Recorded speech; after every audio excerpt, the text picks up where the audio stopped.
Out front of the White House is a blue tent that originally was put there to be an anti-nuclear tent for nuclear arms. It's kind of morphed into more of an anti-American at sometimes, anti-Trump at many times. Where is this blue tent? Right in front of the White House on the North Lawn on the other side of the Black Gate in Lafayette. I haven't known this. All of us in here walk right by it every day. It is an eyesore. Oh, I didn't know that. Let me Take it down. Take it down today, right now.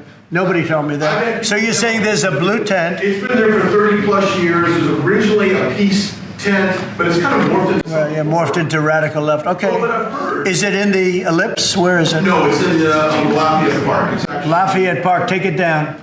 Okay. Okay. What's interesting about it is that I've had people tell me it's a public health hazard because people sleep in there, they eat, there's rats, but also it could be a national security risk because people can hide things in there, they can have weapons in there. We're going to look into it right now. We have 200 EOs, a Secretary of War, and a trip to the moon. Let's get into it in this week's MAGA Minute. The president began the week celebrating a historic Labor Day as the entire administration continues to deliver victories for American workers, including tamed inflation in gas prices, historic wage growth, and a renewed focus on apprenticeships and workforce training. The president also hosted the president of Poland this week in the Oval Office, and this week he announced that U.S. Space Command will be relocating to Huntsville, Alabama, creating 30,000 new jobs and hundreds of billions of dollars in investments. The administration's crackdown on crime in Washington, D.C. is working. Total crime is down 18%.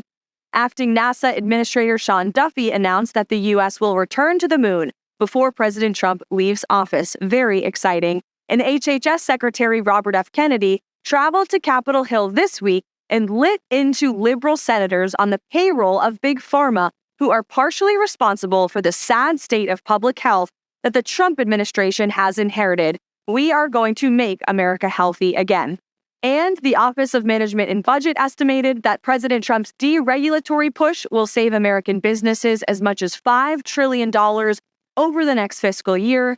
And the administration released a list of jobs that will qualify for no tax on tips, which includes everyone from digital content creators to golf caddies to electricians and bakers.